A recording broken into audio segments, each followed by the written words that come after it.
Morning and welcome to Indie Interactive, where we talk about making great music, connecting with your audience, and growing your business. My name is Bree Noble. I am the founder of Women of Substance Radio, of the Female Entrepreneur Musician, of the Female Musician Academy. Obviously, I love to help females in the music industry. And I'm really excited to be here with you today because I've got a guest on my show, which I love doing on Indie Interactive. Today, my guest is Gabi Huckins, and we're going to be talking all about creating mini tours, how to plan a mini tour that's actually profitable. That is the key, right? We don't want to just plan tours and then come home frustrated when we realize that there's like a few cents in our pocket. So we're going to be planning mini tours, and Gabby's going to talk a little bit about her experience in doing this and how she can help you guys understand the best way to plan mini tours. So say hi in the chat. I want to make sure that you guys are seeing us and hearing us before we get started on the fun stuff. So great people saying hi. Love to see Carol and Matungi so far. So let me know you're here and say hi to Gabi. Hi guys. There she is. All right. Sorry, I lost my headphone. So we have, I want to let you know a little bit about Gabi in that she actually works in commercial music, but she also has worked for years with bands, helping to plan tours and helping to manage bands. So right now, she has the distinction of working in commercial music with Universal in helping getting the licensing for people like the Rolling Stones and Black Sabbath, and she recently worked with Adele's royalties, which is really cool. But she also has a ton of experience managing bands from a young age, and she still does a lot of consulting with bands on how to create mini tours. So Gabi, just give us a quick synopsis of like how you got to where you are now, and what is your experience as a musician and as a manager? So I see, hello everyone, by the way. So I started out very young.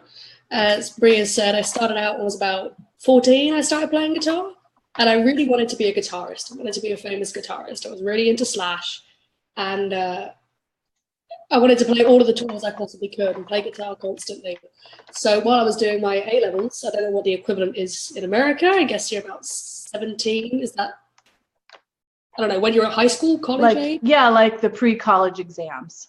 Right. So I started doing those. Oh, you call university college, don't you? Yes.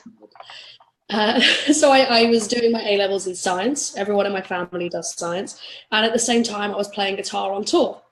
I'd put together a mini tour with my singer, who was my best friend at the time, and lying about my age so I could play in pubs, which I think my mom is okay with now. I think she's after the fact. Yeah, after it's been a good 5 years. I think she's okay with it now.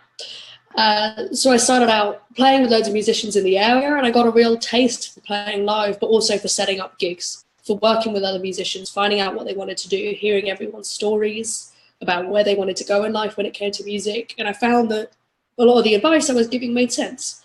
So I started at the commercial music course in Westminster after I finished my A-levels, which I'm now a lecturer at. And while I was there, I started managing a lot of the bands on the course, because there were a lot of hopefuls that went there as musicians and a lot of business people that went there as hopeful business people. So I started managing bands, setting up tours for them, basically mini tours that went all the way around London. So when it came to a release, we'd say, okay, we're going to do 6 dates within a month. We're going to play this venue, this venue, this venue, this venue. Always finish on a student venue because you're not going to make much money, but all your friends are going to be there and it's going to be rammed, which is always fun. That's what you want. You want the free drinks at the student gigs. You want your bands to feel happy. So I had a real knack for working with bands, really enjoy working with musicians, really like the challenges that come with promotion and management and problem solving in general when it came to music. So just before I left university, I started on a production role, an international production role, and archiving, working with hundreds of little sorry, I'm a bit ill. Working with hundreds of tiny labels and tiny bands to some big bands and big labels whose name I can't really go into.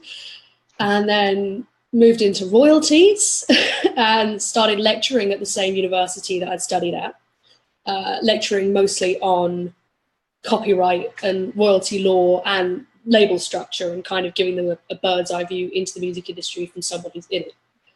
And then started at Universal, this position at Eagle Rock, where I work with licensing with Charlotte Godfrey, and put together licensing proposals and sign off on licensing proposals for some of the bigger acts that you mentioned earlier. But as you also mentioned, I also run a management consultancy on the side, which is everything a manager does apart from the day-to-day stuff, like getting you tissues when you're sick and buying Man, you are crazy busy. I don't know how you do all of that. But as far as the mini tours that you have helped people create and that you advise people now on how to do, like, how do you get started with creating a mini tour when you don't have a lot of experience even planning and knowing how to contact the venues and stuff? Like, what advice do you give to newer bands on how to get started doing this without feeling overwhelmed?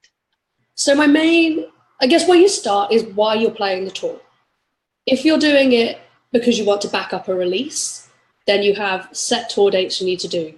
If you're doing it because you want to get out there and start playing live because you haven't really done many live gigs, then you need to start right that minute. The first point I always make is, where do you want to play? And say in London, there's a place called Camden. There's like a mile of pubs. And every time I take someone on tour, I get them to do that mile of pubs. And the way they get to know the promoters is I say, have a bar crawl. You start at one pub, you chat to the promoter there, you watch every single gig they're doing that's a free gig, you get to know the promoters. Because no promoter has ever run out down the street looking for an artist because they look pretty cool. A promoter will call you back if you sat down and had a pint with them and talked about their last holiday and that sort of thing. So that is the ultimate way to make friends, to get to know who you should contact. It's which venues you liked being in, which venues you think you could draw a crowd to. I mean, everyone likes the O2 Arena, but if you're a brand new band, you're better off sticking with a club size venue, maybe 500 capacity, something like that. But if you like being there, your fans will like being there, you want to play there, you like the promoter, that's how you find out where you should play. So what if you are a band or an artist that really just doesn't fit in a bar? Like, for example, me, like I would never play in a bar. Do you give them other suggestions? Like, do you suggest things like house concerts or other kinds of outdoor venues or community venues that they can approach? Yeah, sure, 100%. I mean, a good friend of mine is a singer-songwriter, so she doesn't really fit in that playing at a pub like a band would fit. But she walked into, I think it was somewhere like Selfridges or Harrods, like a really posh shop in London, and said, I noticed that you have a musician playing sometimes. And they said, yeah. And she said, well, how do they get the job? And they said, oh, they send us a demo. So she sat down at the piano and played them a song. 2 days later, they called her back. It's all about, regardless of the type of venue, it's about being risky and actually going up and talking to people and getting to know them. I mean, if you don't know where you should be playing, research some artists that you like, that you think fit in your field, or friends of yours that are in the same field. Find out where they're playing.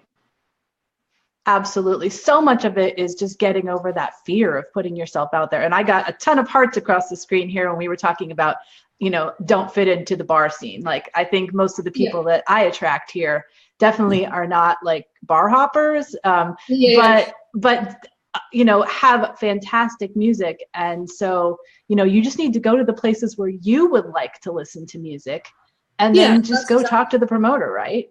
Yeah, it's absolutely, I mean, a bar could be the same as, say you're going to an opera at the E&O or something like that, the Coliseum in London.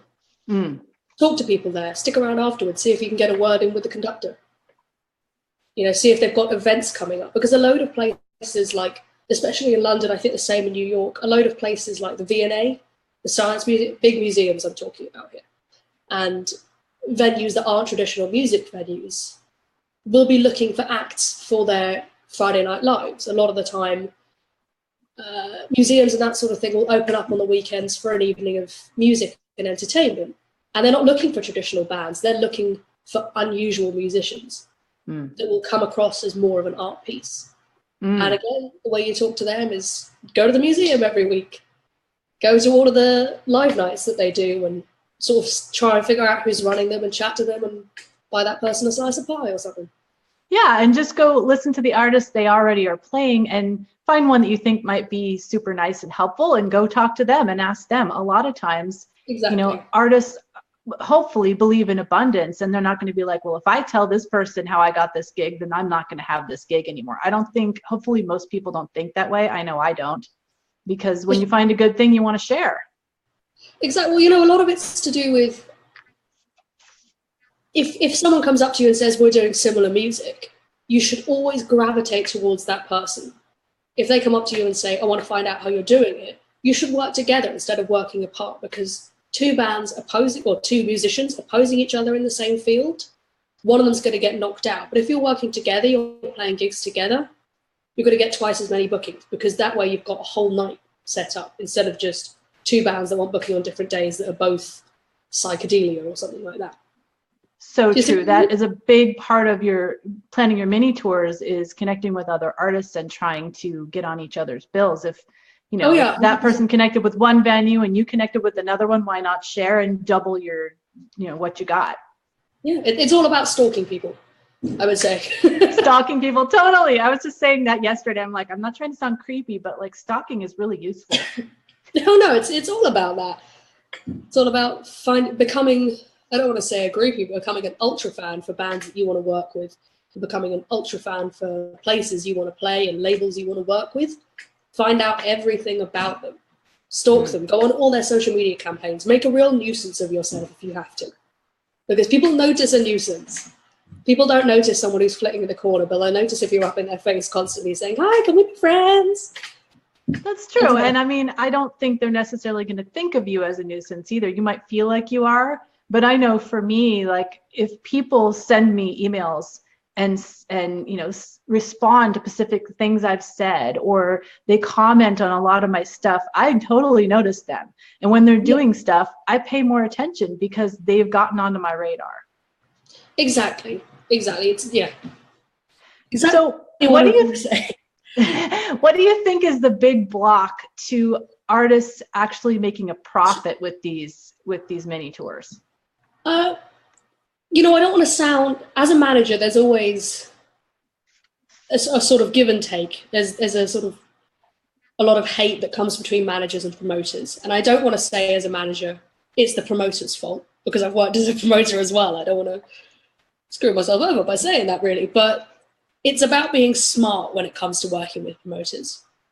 So when I talk about a promoter, I mean either a venue or someone that's running the night that you're trying to get on. So a lot of the time they might say, yes, you can play my gig, but you've got to buy your own tickets and sell them, which is called pay to play, which is totally wrong. You should never have to pay to play at a venue. They should be paying you to play. You're doing them a favor, and in turn, you do a decent amount of promotion for the night. You don't rely on one person to do all of it. It's a team effort. So if you're not clued up on it, if you haven't researched what comes with playing live, sometimes it can be your own fault, but that is one of the biggest roadblocks. People saying you've got to pay out to do this. And the other thing is a door split. Are you familiar with door splits? So if someone says to you, okay, I will pay you, but only after we've had 20 people on the door that have said they're here to see you. And then you'll get £3 out of every 5 back on that. But then you look around and you think, okay, this is a 100 capacity venue. There's 5 other bands playing. If everyone gets 20 people to show up, they're not going to be able to fit anyone else through the door. Everyone's working on the same door split, so no one's going to make any money off the back of this. You have to think through very carefully when someone says they're going to pay you, under what terms they're going to pay you. And there's loads of writing online on it. I'm online if you want more. If you need more details, you need more numbers figuring out, but bring a calculator. Be that guy who brings a notepad and a calculator and sits down with him and says, okay, how many people fit? Okay, let me type this in. How much money am I going to get off the back of this? How much money is everyone else going to get off the back of this? And if they're not budging on the price, you know you're not going to make a profit, and that's not the venue for you. Yeah, I think it's so key to value yourself. And I know when I first started out, I definitely was the victim of the pay to play because I Yeah, thought that was just what you had to it's so do. easy to fall into. They really make it. They make it seem like you have to do it, and it's not the case at all. You have to value your own time. You have to value everything you're doing. You know, if you think there's this fantastic meme online that I see all the time. A musician is not someone that sells out stadiums. A musician is someone that takes £1,000 guitar, puts it in a £500 car, drives 300 miles to get 50 quid for a gig. That's the definition of musician these days. And you've got to make sure that nothing that you're doing is counted in that. You've got to imagine that every member of your entourage is getting minimum wage. You've got to imagine how much time it takes for you to get there, the fact that you're going to have to eat, the fact you're going to have to travel there as well, the cost of that. You have to think about it and invoice a promoter as you would if you were doing regular work. And if your invoice doesn't add up to what they're offering, you need to sit down and make a deal with them. Say to them, maybe we'll take some money off the bar instead, which is another thing you can do instead of getting money directly from the promoter for the gig. Or you just say, I'll play somewhere else. Mm-hmm. That is, for me, is the biggest block. People trying to take the mickey and then people not realizing they're taking the mickey and paying. That's funny. I know that I was so clueless when I got out of school and, thinking going to school for music, they should have prepared me for this stuff, but they gave me no preparation. They gave me no training. How do you feel that, students are these days coming out of university? If they are going for music, do they have any training in these areas? I think, obviously, my students are all very well lectured. They know exactly. Of course, they know it all. I think people are more aware of this sort of thing when they leave university now, because a huge amount of music courses actually rely on you playing live while you're at uni. That's so good. Even performance courses, the performance course at Westminster, you have a whole module where you have to have played 10, 20 gigs live. And they will have lectures on how to avoid door splits and how to avoid pay to play and dodgy deals and all this sort of thing. But the best way to get to know about it is to do it yourself. And if you can do it yourself while you're at university and then ask your lecturer, why didn't this work? You're in a safe environment. It's better to do it there. People are coming out of university a lot more aware of this sort of thing because they're trying it for themselves now. They're being encouraged to try it for themselves now. That is so good. I'm so glad to hear that. And for those of you like me that came out of university or didn't even go to university for music, and didn't get all this stuff, that's why we're doing things like what Gabi is doing coming up, which is a masterclass and a whole 100-day accountability around that. Because as she said, when you go out and do this stuff, you want someone to come back to you and say, okay, why didn't this work? And so I love that my friends at Musicpreneur Hub are doing these masterclasses that don't just give you the information and then say, see ya. They are wanting to help you out continuously. And that's the reason I wanted to have Gabi on here today. Number one, to get some of her expertise to you guys. But number two, to let you know about what she's doing coming up, which is a masterclass coming up this Saturday. Is that right? Saturday? And then after that, it's not just oh, that was a cool masterclass. Hope you like the information. It is 100 days of weekly accountability and somebody actually contacting with you and talking with you and making sure you're doing this thing and answering your questions and all that. And of course, you guys that, hang around with me know that that's what I'm all about. I don't want to just give you information and then leave you high and dry, which is why I would love for you guys to check out this masterclass that they're doing. So I'm going to give you the info in a second on how to get involved in this masterclass. But I just want to mention, if you guys have any questions for Gabi, please put them in the chat so I can ask her while she's here with us. And as far as the masterclass goes, I definitely encourage you guys to check it out. I have a special link for you. It is not only is this masterclass already so reasonably priced, but I managed to get you guys $20 off. Plus, the first 20 people that sign up under my VIP link will get a special one-on-one 30-minute time with the head of musicpreneurhub.com, which is Tommy Darker, my friend, who's also a lecturer and very experienced in all of this stuff. So if you want to grab that, I really recommend that you at least check it out and think about it. You can find that at bit.ly/BreeVIP. So that's bit.ly/BREEVIP. And I will put that into this post as soon as we're done here, but wanted to get that out here, bit.ly/BreeVIP. Now, let me see if there are any questions for Gabi that have come up. Let's see. Stalking. People love the stalking idea. That's for sure. I don't want to get arrested for this. I don't want anyone to blame. No, no, I say stalking all the time. Yeah, and a lot of them are agreeing that they didn't have any preparation in college. And I think that's, part of the reason that I've created this platform that I have out of my own frustration of not being prepared for any of this stuff, as I was, in that time period where I should have been learning it, and then just thrown out on the street by my college and like fend for yourself and have no idea what in the world to do. So while we're waiting to see if there are any questions, I want to give you guys a few minutes there to jump in with questions. I wanted to ask Gabi, is there anything that you see with bands that are trying to do this on their own and they don't necessarily have a manager yet?